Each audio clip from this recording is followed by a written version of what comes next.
Hi, my name is Kimberly. My husband told me we were building something together, said my parents' house would be the foundation of a future we'd own. I sold it. I signed the check. I even named the app. But the night they launched, I wasn't in the room. I wasn't on the slide. I wasn't in the story. Then they tried to pay me to disappear. They forged my signature, moved millions offshore, and crowned his mistress, the CFO I once called a friend. What kind of man erases the woman who helped build his empire? And what kind of woman lets him think he got away with it? I remember the way Alden looked at me that afternoon. Hopeful, persuasive, like he truly believed he was doing something noble. The papers were spread across the scratched coffee table, the same one we'd eaten microwave dinners on for years. Sunlight poured through the blinds, making the old oak floor glow golden. It should have been a comforting moment, but the weight of the decision ahead made the air feel thick. "This is it, Kim," he said, nudging the pen toward me with that boyish grin that used to melt my better judgment. "This is the leap. You and me, building something from nothing. Like Bezos in a garage. But we've got better Wi-Fi and actual chairs." I laughed, but it was thin, hollow. He had the charm, always did. That easy confidence that made strangers trust him within minutes. And me. I was the one who made sure the car was inspected, the taxes filed, the light bulbs changed. The one who kept things running in the background while he dreamed out loud. I looked down at the deed. My parents' names, still neatly printed at the top, and mine, soon to be signed at the bottom. The bungalow wasn't fancy, but it was full of memories. My dad sanding that porch rail every summer. My mom humming while watering her porch plants. That house was their love letter to us. And now, I was turning the page. My hand shook as I signed, but I smiled anyway. For him. We toasted that night with 2 cheap beers and leftover takeout. Alden paced the room with a whiteboard, sketching out big ideas while I sat on the floor, sorting through bills. He called it our founder's phase. I called it Wednesday. Weeks turned into months, and we moved into a tiny co-working space in East Austin. It smelled like burnt coffee and stale ambition. I brought in lunch most days, juggled vendor invoices, kept the fridge stocked with LaCroix. He'd walk potential investors through the room, pat me on the shoulder like a reliable dog. "This is Kim," he'd say. "She keeps everything running." Once, I asked why I wasn't on the team slide he presented. He wrapped an arm around me and whispered, "Because you're too valuable to be on paper. You watch my blind spots." I smiled then, but that night, I sat in the car 10 minutes before going inside, wondering if blind spots meant stay in the dark. A year passed. The app hit 10,000 users. We were hosting our first investor celebration at a sleek bar downtown. I wore a black dress I hadn't pulled out in years. He didn't notice. The room buzzed with startup energy. Guys in hoodies with 6-figure checks, women in power heels and VC badges. Alden took the mic and lifted his glass. "To the dreamers, the coders, the believers who made this happen, and the team who backed me when no one else did." I waited. Just a beat. Maybe he'd look my way. Maybe he'd say my name. He didn't. Instead, he introduced Seraphine Vale, the new marketing hire from Stanford. Slim, confident, with the kind of voice that sounded like it always knew what it wanted. "We're lucky to have her," he said. "She sees the bigger picture." She shook my hand later, her grip soft, eyes sharp. "You're Kimberly, right? I've heard you're like the glue." The glue, not the architect, not the co-founder, the glue. I laughed politely, ordered a second drink, and drifted toward the back corner, where no one was looking. In a room full of people I helped bring together, I felt like an unpaid ghost at my own birthday party. Back home, I opened my laptop, scrolled through social media out of habit. There it was, Alden's LinkedIn post. Building the future of tech with bold vision, his face front and center. No mention of me, no trace of we. I stared at the phrase under his photo. Visionaries are lone wolves. My thumb hovered over the screen. I whispered to myself, then what does that make me? That night, as I cleaned wine glasses no one thanked me for, I heard my sister's voice echo from years ago. You're gonna lose yourself in that man. The next morning, I washed the same wine glasses I'd dried the night before, this time not out of habit, but necessity. Isolde was hosting Labor Day brunch at her place, and I knew showing up empty-handed would be its own kind of betrayal. She'd texted me the address twice, even though it hadn't changed in years, like a subtle reminder that it was her house now, not the one we grew up in. That wasn't an accident. When I arrived, the backyard was already filled with the scent of grilled corn and sunscreen. Lawn chairs circled the patio like judgmental relatives, and the sweet tea was sweating in a pitcher next to a bowl of store-bought potato salad Isolde would claim was homemade. Look who finally decided to show, she called out, arms wide but eyes sharp. I smiled, not because I meant it, but because I knew how this worked. In our family, you didn't make scenes. You made casseroles and swallowed things whole. As I made my way through the crowd, I caught bits of conversation, mostly about Alden. His name floated above the hedges, carried by voices that didn't quite know how to talk to me without him as the headline. He's really something, huh? That app of his is everywhere now. I read he's speaking at some big tech event next month. I sat quietly near the edge of the patio, my plate balanced on my lap, the chicken dry enough to scrape the roof of my mouth. Across from me, Isolde raised her glass. To success, she said, eyes gleaming. And to riding the tech train while it's still hot. Just, don't end up in the caboose, Kim. Laughter scattered like loose gravel. I bit down on my fork harder than I should have, and nodded, forcing a laugh that sounded like it belonged to someone else. I was full before I sat down, I muttered, pushing the chicken around. Later that afternoon, after the laughter had dulled and the sun dipped low, I found myself on the porch swing with my niece Ellie. She was 8, all elbows and endless questions, and I loved her more than I loved most adults in that yard. She held her tablet up to my face. Look, Aunt Kim, this is from Uncle Alden's launch party. It has like 1 million views. I squinted at the screen. The clip showed Alden standing in front of a huge LED screen, lights blinking like slot machines, voice smooth and polished. Seraphine stood next to him, smiling like she owned the world. Ellie tilted her head. Why aren't you in the video? Didn't you make the app too? I paused. I helped behind the scenes, I said softly. She chewed on her lip, thinking. But Mommy said people who don't show up don't count. I felt that sentence land in my chest like a thud. I smiled anyway, brushing a hair from her face as if her innocence somehow made it easier to take. The swing creaked under our weight. A breeze picked up, spinning the plastic windmill planted in Isolde's flower bed. I focused on it, let its steady rhythm distract me. That evening, I drove home in silence. I didn't turn on the radio, didn't hum to myself like I usually did. The house felt colder than usual, or maybe I was just noticing it now. I sat at the kitchen table, the overhead light buzzing faintly. I reached for the drawer where I kept old paperwork, the things I couldn't throw away, but didn't want to look at either. Among takeout menus and expired coupons was the original pitch deck Alden and I made for ClearPath. Slides printed out, scribbled on, coffee-stained. My name used to be listed under Operations Plus Strategy. Now the space was blank. Alden's handwriting, neat, careful, had crossed it out months ago. He never mentioned it. I never asked. I stared at that blank line for a long time. They didn't erase me. I handed them the eraser. I stared at the crossed-out line on the pitch deck long enough for the kitchen clock to tick past midnight. My name, once neatly typed beneath a role I lived and breathed, was now a smudged shadow. That's what hit hardest. Not that Alden had done it, but that I'd noticed and said nothing when I still had a voice. 2 weeks later, I found myself at a launch event I had planned down to the napkin color.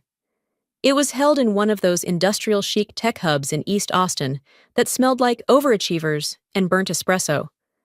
I wore black slacks, a blazer, and the pearl earrings my mom left me. They were my armor, quiet, solid, and from someone who knew what it meant to go uncredited.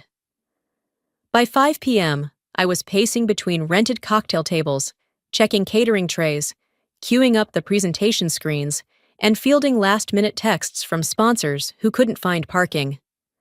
Alden arrived 20 minutes late. He walked in like the hero at a movie's climax, rolled up sleeves, undone collar, confidence oozing from every step. He barely glanced at me. Instead, he beelined to the AV booth, gave a few hearty backslaps to our junior developers, and accepted a flute of champagne that wasn't on the menu. I handed him the cue cards, which I'd printed on high-gloss stock, just the way he liked. He grinned without making eye contact and mumbled, "Perfect, thanks." As I turned to adjust a microphone, I caught someone behind me whisper, "Is she the event planner?" I gave a half smile I didn't mean, took a deep breath, and stepped to the side just in time to see Seraphine enter. Perfectly timed. She wore red. Everyone else wore navy or gray, or some other variation of startup minimalism. But not her. She knew how to occupy space. She took her place beside Alden on the mini-stage like she belonged there. No introduction, no acknowledgement, just presence. When Alden started his speech, he beamed with pride. "Tonight's possible because of the smartest minds I know."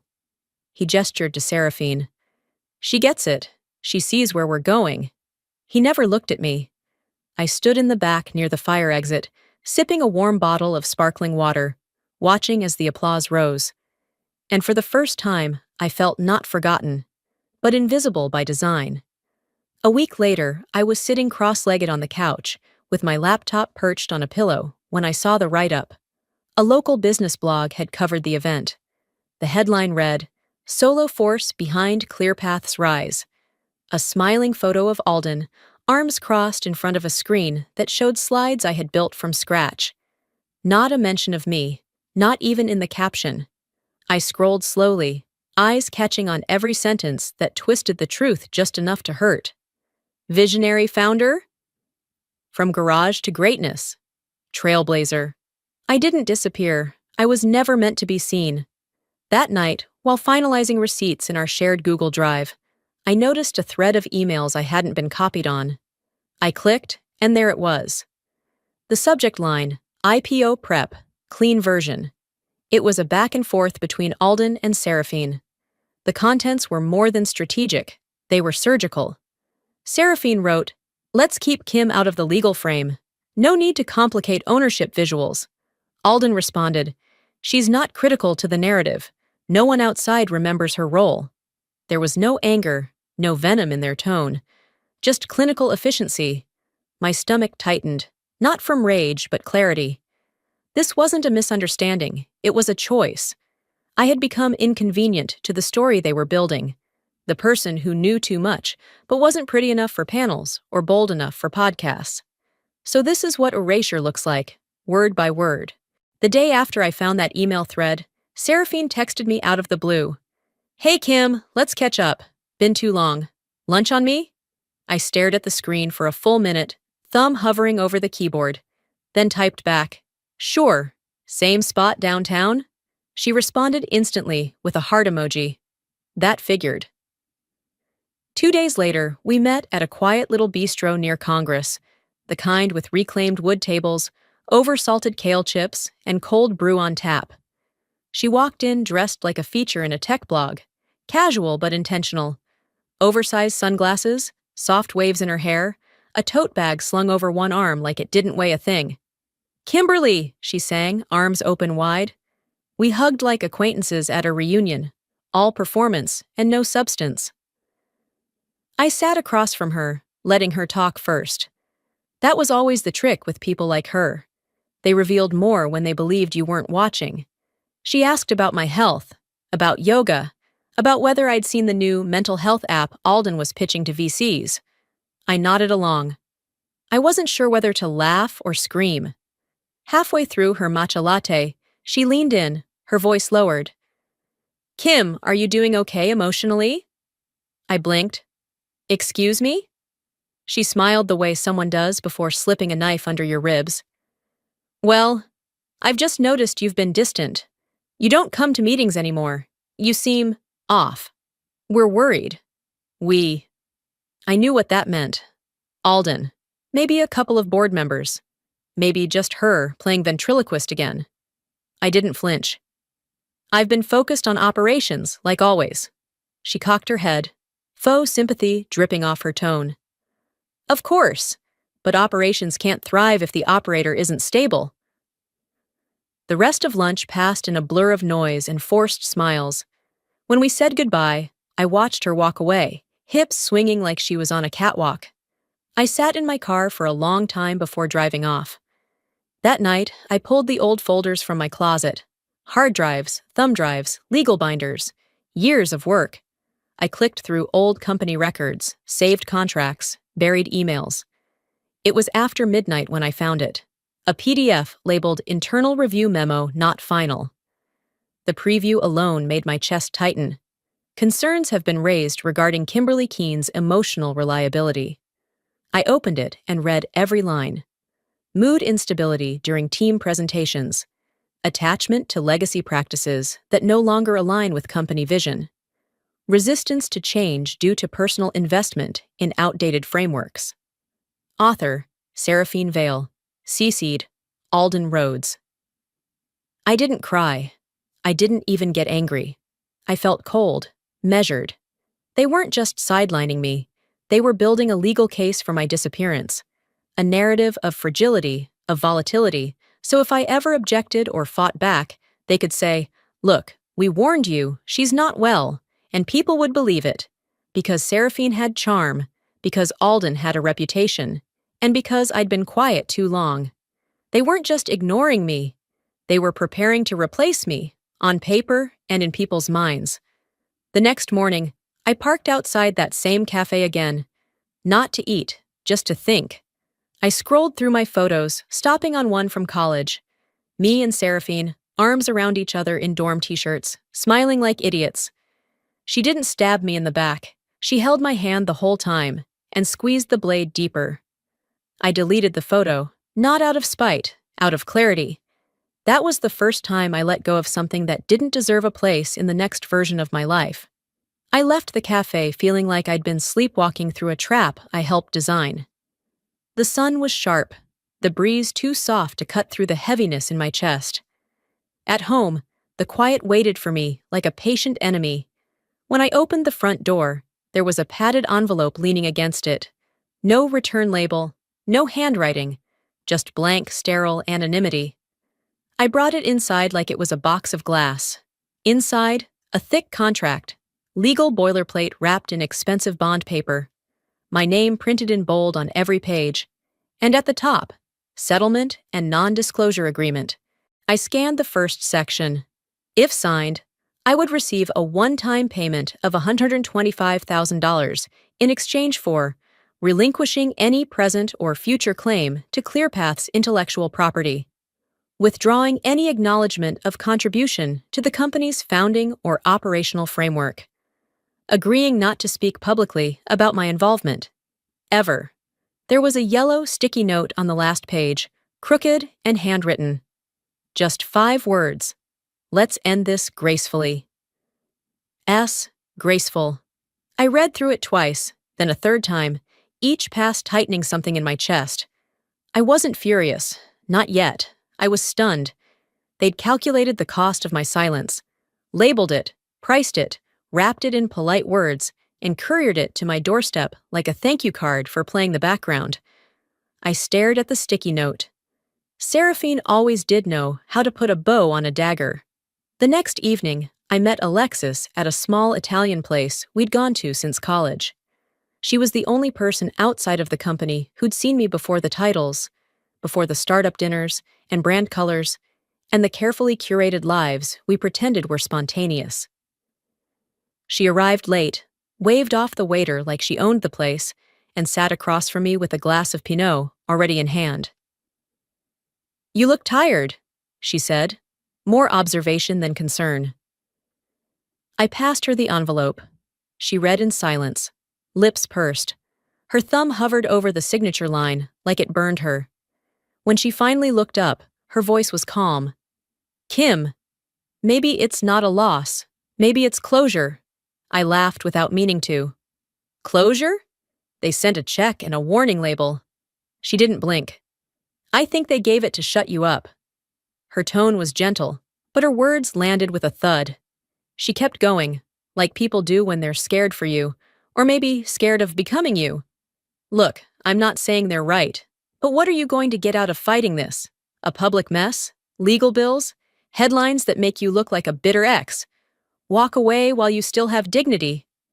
I looked down at my wine. It tasted metallic, like it had turned in the bottle. Sometimes dignity looks a lot like surrender. We didn't say much after that. Back home, I lit a candle, but didn't light the paper. I sat at my desk, the contract spread out like a map to somewhere I didn't want to go. I read every line again, this time slowly. Clause 9.4. The signatory agrees to refrain from asserting public claim of origin, creative input, or foundational involvement in the development of the product known as ClearPath. I picked up a red pen, drew a single line across that clause, and in the margin, I wrote 4 words. I remember everything. I folded the contract neatly, placed it under the candle holder, and sat in the dark staring at it. The flame flickered, patient and silent, waiting for permission to consume. They wanted me quiet, but I've always known. Silence can be the loudest kind of evidence. Morning crept in without permission. I sat at my desk long after the candle had burned itself out, its wax curled at the base like a silent witness. The contract was still there, unsigned, unburned, undeniable. By 10, I was parked in front of Sandra's office. She didn't ask questions when I called, just told me to come in. That was her way. Direct, no fluff. Sandra was already waiting with a file open on her desk. She wore a sharp navy blazer and had that look lawyers get when they've seen something they can't quite believe, but also can't ignore. I went over the NDA, she said, skipping any small talk. I also pulled the corporate registry and offshore filings. I leaned in. You're listed nowhere, she said. Not as founder, not as executive, not even as an early contributor. That can't be, I said. I signed the seed funding. Everything started from my name. She tapped the keyboard and turned the screen toward me. 2 LLCs registered in Nevada, 1 offshore in the Cayman Islands, all tied to ClearPath's core intellectual property, licensing, data protocols, even the branding package. One of them, ironically, was named Visionary Holdings, and not one included me. I sat still, letting the screen blur a little. What exactly is this? Sandra didn't soften her tone. It's theft, Kimberly, wrapped in smart structuring and made to look like efficiency. Then she clicked another tab. A scanned signature. This document, she said, was submitted as your approval for IP transfer. You recognize that? I leaned forward. The handwriting looked familiar, frighteningly so. My name, my loops, my spacing. But it wasn't mine. My signature had always curled the K inward. This one flicked up and out, just a touch. But enough. They forged me, Sandra nodded. Or someone traced you close enough that they thought they'd get away with it. The next hour passed in sharp, clipped questions. She started flagging potential lawsuits, SEC implications, whistleblower protections. I nodded along, though my mind was already somewhere else, somewhere smaller, colder, like the inside of a locked cabinet. I didn't feel rage. Not yet. I felt something worse. Confirmation. They hadn't just pushed me out of the story. They'd rewritten it completely. I left Sandra's office with copies of everything, the folder heavy in my arms. I didn't drive straight home. Instead, I headed west. I needed space, and the hill country always gave it to me. Somewhere between Driftwood and Wimberley, I pulled off at a rest stop, parked under the shade of an oak, and sat there with the windows cracked. In the glove box, under old registration slips and faded receipts, was something I hadn't touched in years. A sealed envelope from my mother. She had written it months before she passed, but I hadn't been ready to read it then. I was afraid of what it might say. Or worse, what it wouldn't. I tore the seal slowly. Her handwriting was steady, the kind you only see on thank you cards and sympathy notes. I could hear her voice with every word. If you ever feel like everyone else owns the story, remember, you still have the pen. That line hit harder than anything Alden or Seraphine had ever said.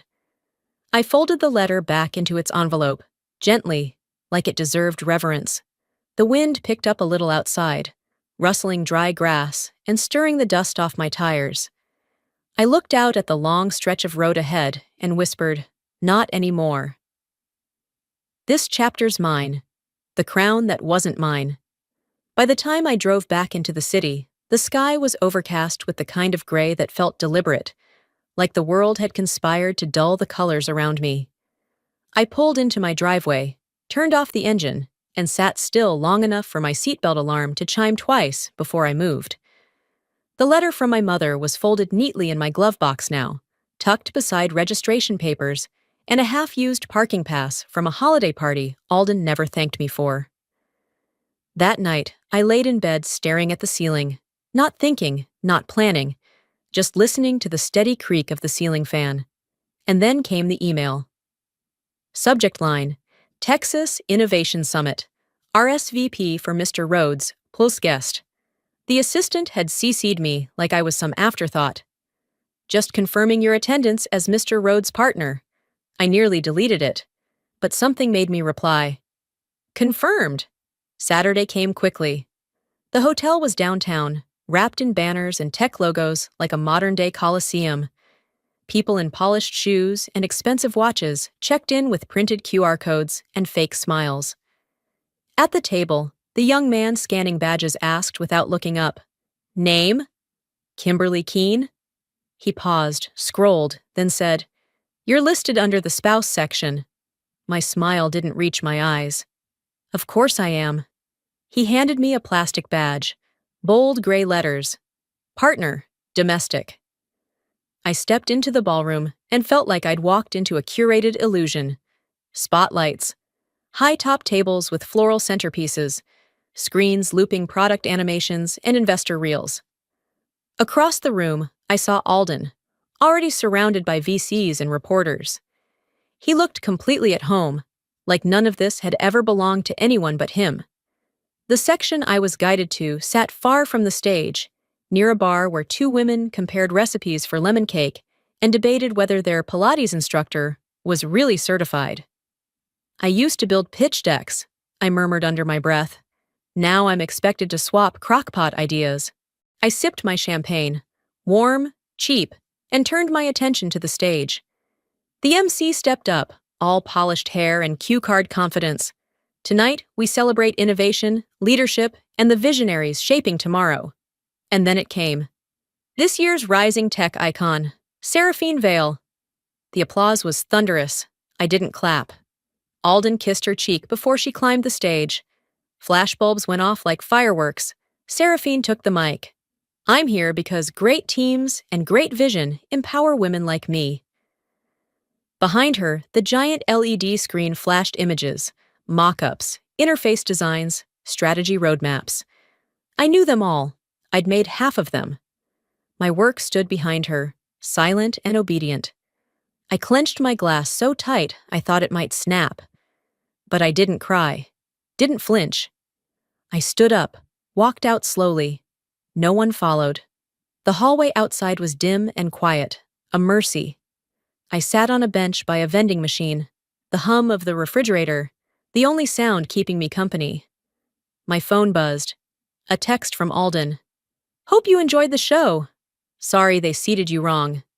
I stared at it for a beat, then typed back. "You did everything exactly right, if your goal was to crown the wrong queen." I set my phone down, watched the screen fade to black. By Monday, I had an email drafted. No rage, no regret. Just 3 attachments labeled, Phase 1. Monday morning didn't come with thunder or revelation. It came with coffee, black, quiet, steady. I sat at my kitchen counter, robe still cinched tight, laptop open, cursor blinking like a dare. My finger hovered for a moment, then clicked send. Subject: Ownership clarification, legal action pending. To Sandra, CC, ClearPath Board of Directors, SEC Investigations, Division Attachments, Seed Investment Agreement, notarized. Email from Alden Rhodes. Subject: Founding Day Details. Original pitch deck. Author: Attribution Metadata.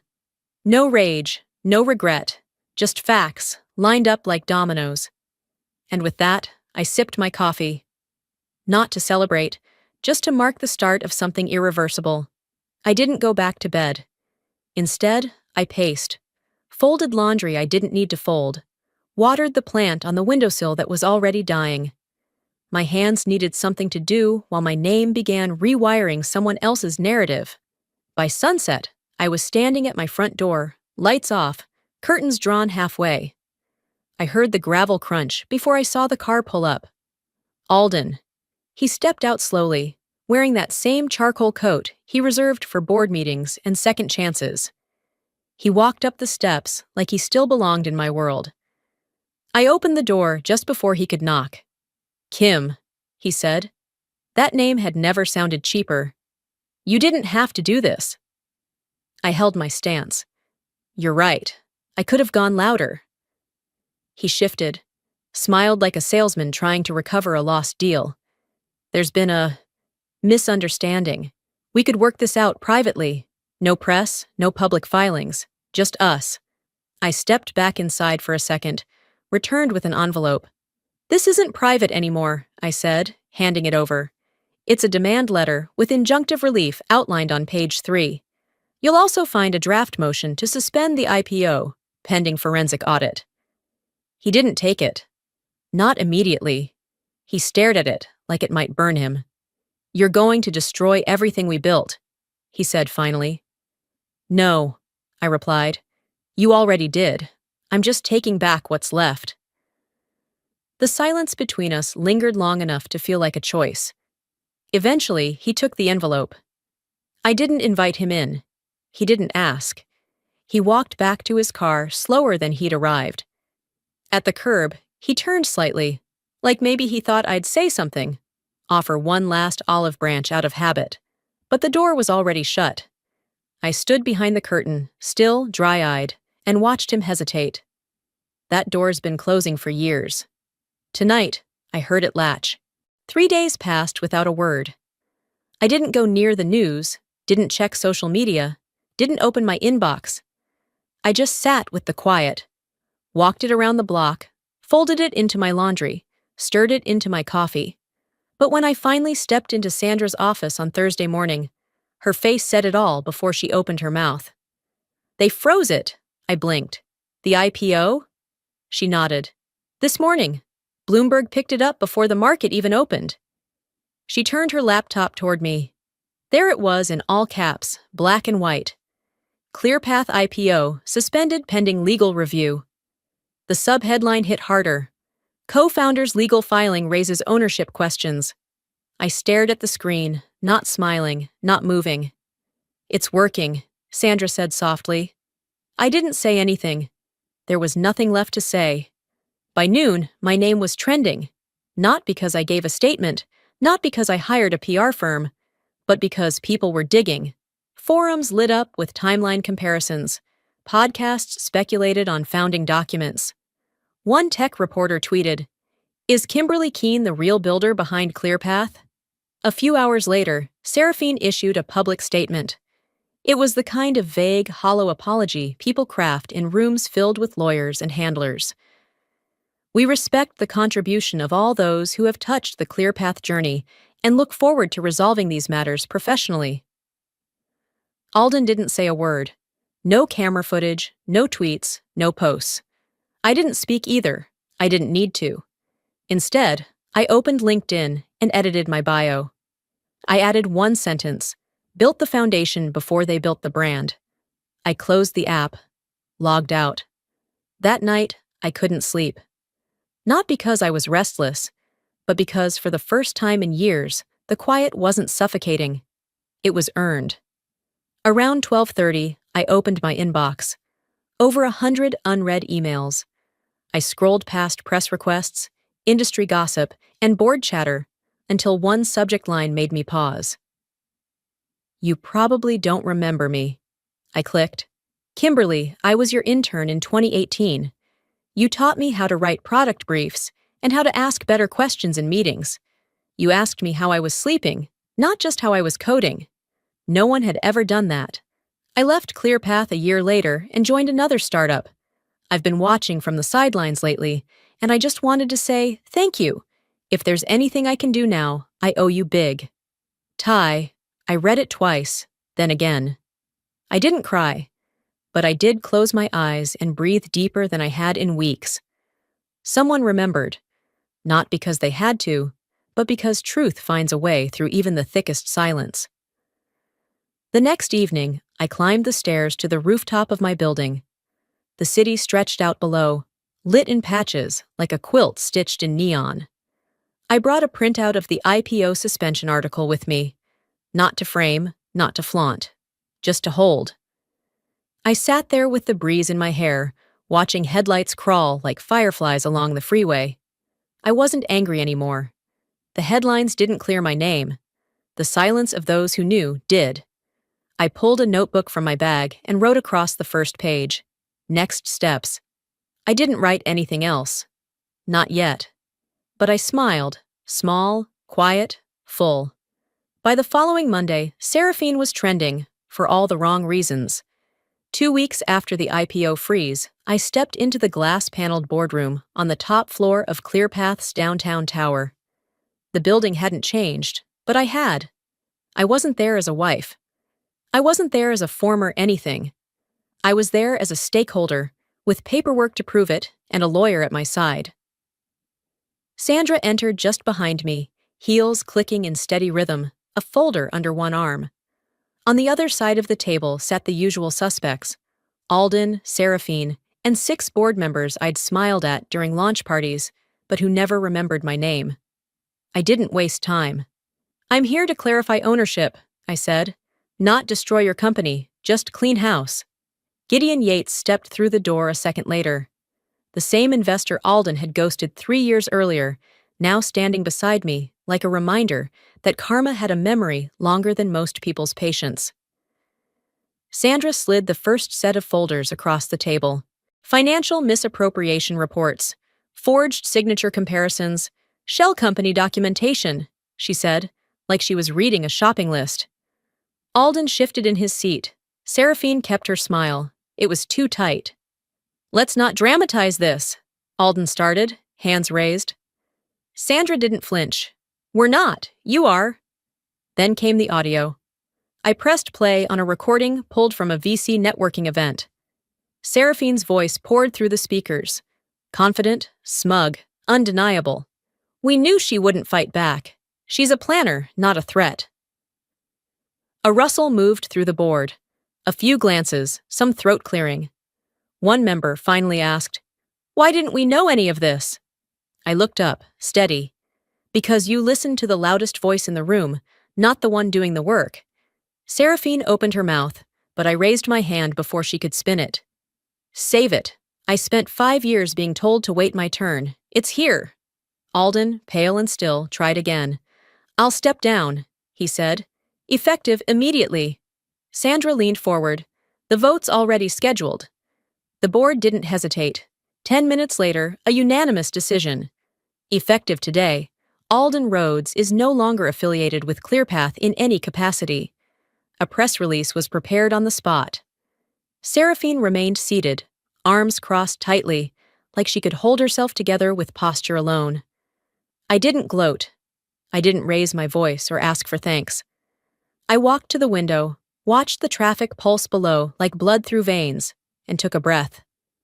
This wasn't vengeance. This was oxygen. He built an empire on shadows. I just flipped the lights. The kingdom fell. But I still had to rebuild myself, from the bricks they thought I left behind. 3 days passed without a boardroom, a camera flash, or anyone asking for my side. Not even Sandra pushed. She knew what it meant when someone chooses quiet after a storm. It's not retreat, its restoration. Still, my phone never stopped buzzing. Voicemails stacked up, interview requests from NPR, Fast Company, even CNN. Producers used words like redemptive arc, courageous voice, tech's unsung heroine. Sandra called once to check in. "You want to go exclusive?" she asked. "We can control the narrative." I looked out the window, past the half-dead herb garden I hadn't touched since spring. "No," I said. "Let the noise chase them.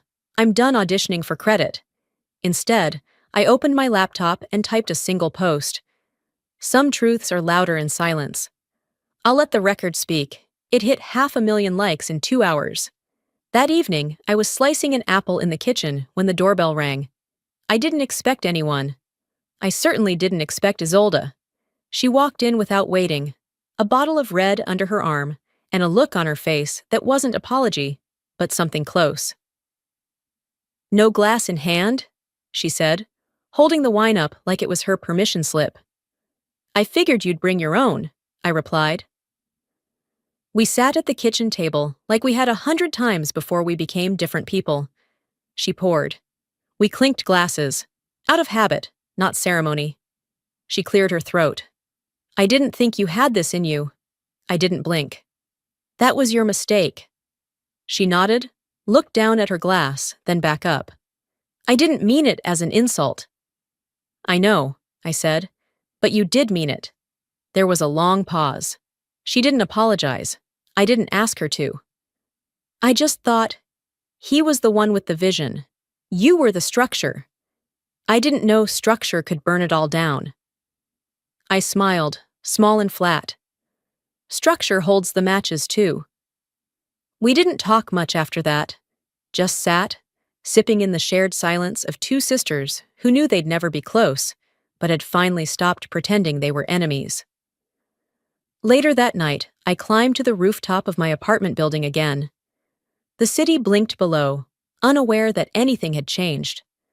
I scrolled through a few of the messages I'd been ignoring, DMs from women, from interns, from strangers. "You made me feel seen. I walked away from a toxic team today because of you. I didn't know quiet could be this powerful." I let the words settle. I let them land. Then I opened my voicemail. There was one left, unsaved, unplayed. "Alden." I didn't need to listen to know what it said. The rhythm of his regret had been rehearsed in my head for years. I deleted it with one tap. Some rooms you don't need to re-enter. Closure isn't always a door. It's the decision to walk past it. The world now knew what I wasn't, but I was just beginning to decide who I would be next. 6 months later, I walked across the tiled lobby of the University of Texas Business School with a minimalist tote over one shoulder and zero desire to impress anyone. I didn't bring slides, no entourage, just my voice. The auditorium wasn't packed. A few rows of students, mostly early 20s, some curious, others clearly just here for the class credit. A handful of faculty sat in the back, whispering the way professors do when they're pretending not to be impressed. As I approached the podium, a few students looked up from their phones. One of them nudged the girl next to him and whispered, "That's her." But no one rushed me. No one clapped. I didn't need them to. I took a sip of water, adjusted the mic, and looked straight ahead. "I'm not here to talk about betrayal," I began. "I'm here to talk about boundaries." The room went still. "It's easy to build something when you're fueled by love," I said. "That part comes naturally. You give everything because you believe in it. You don't stop to ask who's writing the credits. You just build." I walked slowly across the stage. No slides behind me, just my words. But keeping your name on what you built when it grows, that's where the real work begins. That takes foresight. It takes clarity. And most of all, it takes self-respect. They were listening now. I spent years doing the invisible work, the unpaid, untagged, unthanked kind. I thought that if I stayed silent, people would notice more. Turns out, silence isn't a signal. It's a script. And if you don't speak, someone else will fill your lines for you. I paused, let that settle. I deleted a voicemail once, never played it. Not because I was afraid of what it said, but because I was afraid I'd believe it mattered. That got a few heads tilting. I'm not a cautionary tale. I'm not a headline. I'm not even angry anymore. I'm just a woman who finally realized that the story I helped build was never mine, unless I claimed it. The room didn't erupt. There were no standing ovations, just a silence I recognized, the kind that means people heard more than they expected to. After the talk, I stepped into the lobby to catch my breath. That's when she approached, a student, maybe 21, hair pulled back in a low bun, eyes wide but steady. She handed me a folded note. "I'm the silent one in my startup team," she said. "Thank you for making space for people like us." I touched her shoulder gently. "You don't need a microphone to be heard. You just need receipts." She smiled, walked away. Outside, the sky was leaning into dusk. The world didn't look different, but I did. Back at my workspace, a small, cozy studio off South Congress, I pinned the student's note next to my mother's letter. I didn't read either. I didn't need to. Then I opened a blank document. Not for a lawsuit, not for a press release, just a new page. And just like that, I wasn't the story they buried. I was the story I chose to tell,